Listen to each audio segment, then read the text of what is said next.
चाहे कोई स्वस्थ व्यक्ति हो या हल्के खांसी जुकाम से लेकर कोई भयंकर या बड़ी बीमारी क्यों ना हो, उम्र के हर पड़ाव में कहीं ना कहीं हेल्थ चेकअप की ज़रूरत ज़रूर पड़ती है। ऐसे में जब हम किसी हॉस्पिटल में जाते हैं तो वहाँ पर बहुत बड़े बड़े आप लोगों को चेकअप लिख दिए जाते हैं, साथ के साथ बहुत बड़े बड़े उनके प्राइस भी आपसे लिए जाते हैं। तो ऐसे में हिसार में एकमात्र हरियाणा सरकार द्वारा मान्यता प्राप्त मंगलम लैब है, जहाँ पर अगर मैं टेस्ट की बात करूँ तो MRI से लेके अल्ट्रासाउंड हो, चाहे वो CT स्कैन हो, सभी बड़े से बड़े टेस्ट आपको एक ही छत के नीचे मिलेंगे।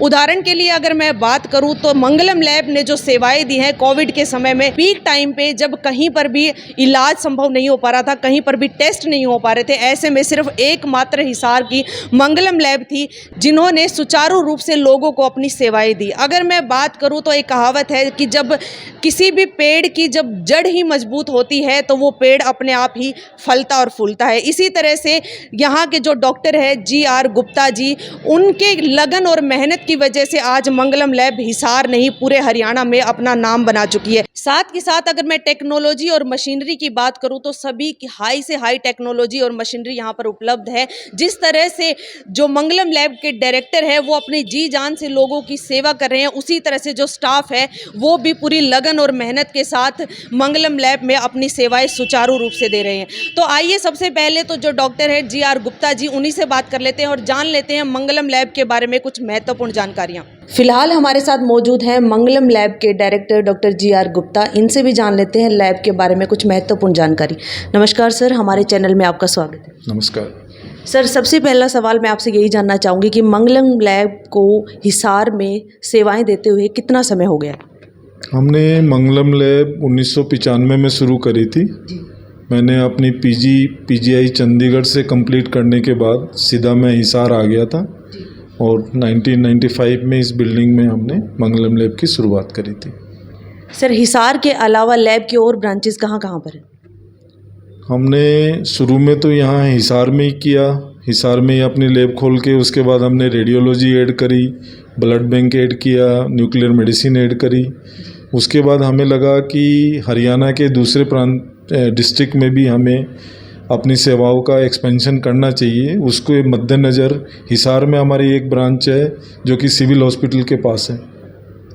फिर हमने हांसी में शुरू किया, भिवानी, जींद, तोसाम, टोहाना, फतेहाबाद, और इसी तरह से हमारा प्लान है कि हरियाणा के सभी शहरों में हम धीरे धीरे करके मंगलम लैब की ब्रांच जो है वो हर जगह शुरू करना चाह रहे हैं।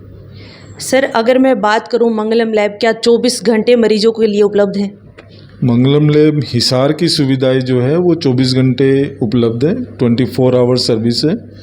इसकी वजह ये भी है कि हमारे साथ कई हॉस्पिटल, बड़े बड़े हॉस्पिटल जो हमारी लैब से एसोसिएटेड हैं, जब हॉस्पिटल काम कर रहे हैं तो उनके जो टेस्ट है 24 घंटे के इमरजेंसी के, तो वो हमें भी करने पड़ेंगे। इसलिए हमारी मंगलम लैब जो हिसार की ब्रांच है वो ब्लड बैंक ये 24 घंटे सेवाएं देता है। सर, अगर मैं बात करूं मंगलम लैब अदर लैब से किस तरह से अलग है? अलग का एक जो सबसे बड़ा कंसेप्ट है, जो सबसे पहले मैं हिसार में लेके आया था, वो था कि एक ही छत के नीचे सारी सेवाओं को उपलब्ध कराना। आप अगर बाकी लैबों को देखेंगे तो कहीं रेडियोलॉजी की सर्विस उपलब्ध है, कहीं लैब की सर्विस उपलब्ध है, और जितनी मेरी नॉलेज है एक ही छत के नीचे ये सारी सुविधाएं शायद कहीं और उपलब्ध नहीं है। तो हमने इसी पर्पज़ से ये शुरू करी थी कि एक बंदा कोई टेस्ट कराने आए तो उसको एक टेस्ट के लिए यहाँ, एक टेस्ट के लिए कहीं और जाना ना पड़े, सारे टेस्ट यहीं हो जाए। तो ये हमारा एक डिफरेंट है। दूसरा, अगर मैं दूसरों से फ़र्क की बात करूं तो हमने क्वालिटी के ऊपर डे 1 से, जब 1995 में हमने शुरू किया था, तब से हमारा मेन फोकस जो रहा है वो क्वालिटी के ऊपर रहा है। इसी श्रृंखला में हमने क्वालिटी के मद्देनज़र ही हरियाणा की या हिसार की बोलूं तो सबसे पहले हमारा NABL एक्रीडिटेशन हुआ था। NABL एक नेशनल एक्रीडिटिंग बॉडी है जो क्वालिटी के ऊपर आपको एक्रीडिटेशन देती है। तो वो NABL का हमने एक्रीडिटेशन कराया सबसे पहले, अकेली लैब थी उस समय। इसके बाद जो हमारा इमेजिंग पार्ट है जिसमें कि अल्ट्रासाउंड, CT, MRI आती है, उसके लिए हमने NABH करवाया। तो वो भी उसी तरह से जिस तरह लैब के लिए NABL होता है वो इमेजिंग पार्ट के लिए NABH होता है।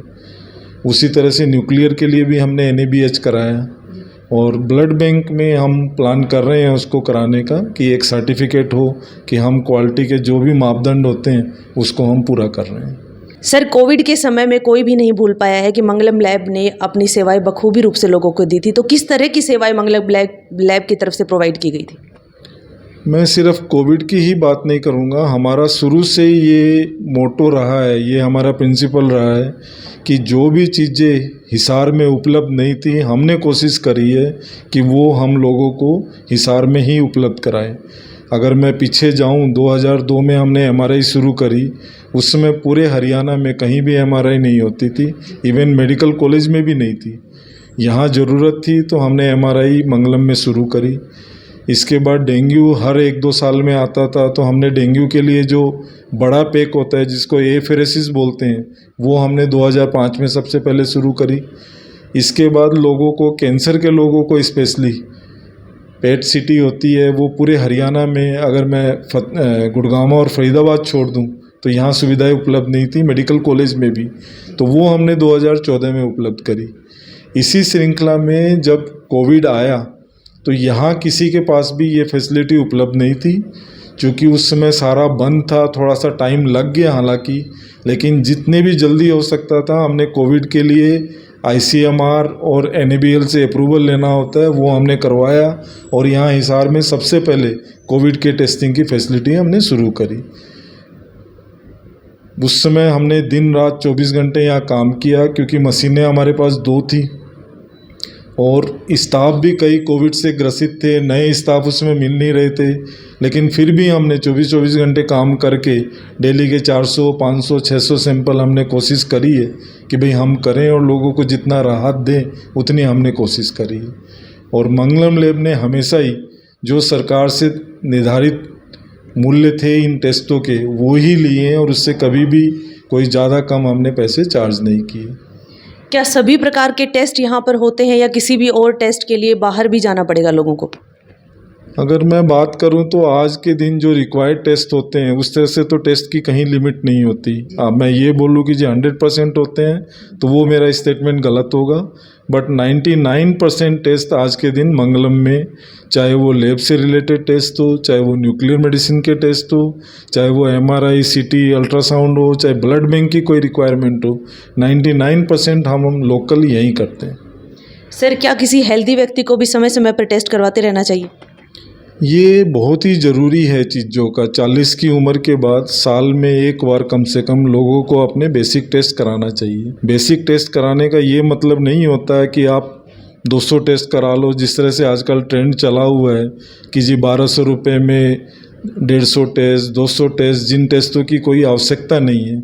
बेसिक टेस्ट होने चाहिए। CBC है, शुगर है, किडनी का टेस्ट है, लीवर का टेस्ट है, थायराइड है, ये टेस्ट मोर देन इनफ होते हैं जो कि 800-900 रुपये में हो जाते हैं और ये टेस्ट एक बंदे को साल में ये कराना चाहिए। कोई भी बीमारी की अगर शुरुआत लक्षण है तो उसमें पता चल जाते हैं। दूसरा है कि शरीर के अगर किसी भी भाग में कोई गांठ होती है, हमारे यहाँ ये एक मिसकंसेप्शन है कि अगर गांठ में कोई दर्द नहीं हो रहा तो लोग बोलते हैं जी ये आम गांठ है, दर्द तो हो ही नहीं रहा, क्यों टेस्ट कराएं। लेकिन कोई भी गांठ अगर हो रही है तो वो एबनॉर्मल है, उसका आप टेस्ट कराएं।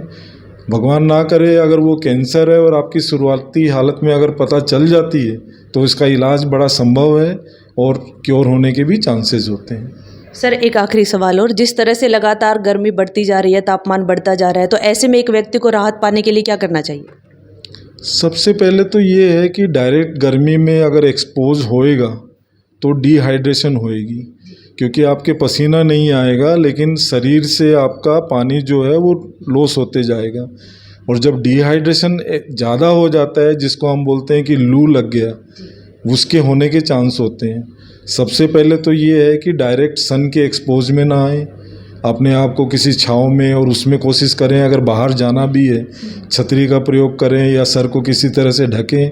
लेकिन उससे ज़्यादा इम्पोर्टेंट है कि हम थोड़ी थोड़ी देर में पानी पीते रहें और बीच में हम नींबू या नमक मिला हुआ पानी दिन में 1-2 बार ले लें तो डिहाइड्रेशन और जो सोल्ट की कमी होती है उसके चांस कम हो जाते हैं। अभी हमारे साथ मौजूद थे मंगलम लैब के डायरेक्टर डॉक्टर जी.आर. गुप्ता, जिन्होंने बताया कि सन 1995 से लेकर के आज तक मंगलम लैब अपनी सेवाएं सुचारू रूप से लोगों को दे रही है। अगर मैं टेस्ट की बात करूं तो सभी प्रकार के टेस्ट आपको एक ही छत के नीचे मिलने वाले हैं। साथ ही साथ जब हमने उनसे जानने की कोशिश की कि किस तरह से जो मंगलम लैब है वो अदर लैब से अलग है, तो उन्होंने बताया कि पहले के समय में क्या होता था कि कोई भी बड़ा टेस्ट कराने के लिए आपको बाहर जाना पड़ता था, लेकिन अभी हिसार में ही हरियाणा सरकार द्वारा मान्यता प्राप्त है मंगलम लैब, जिसमें आपको चाहे वो अल्ट्रासाउंड हो, चाहे वो सीटी स्कैन हो, चाहे वो एमआरआई हो, और भी जितने जितने टेस्ट है सभी आपको एक ही छत के नीचे मिलने वाले हैं। तो जितने भी हमारे व्यूवर्स हैं उन सभी से हम ये अपील करना चाहेंगे कि एक बारी मंगलम लैब में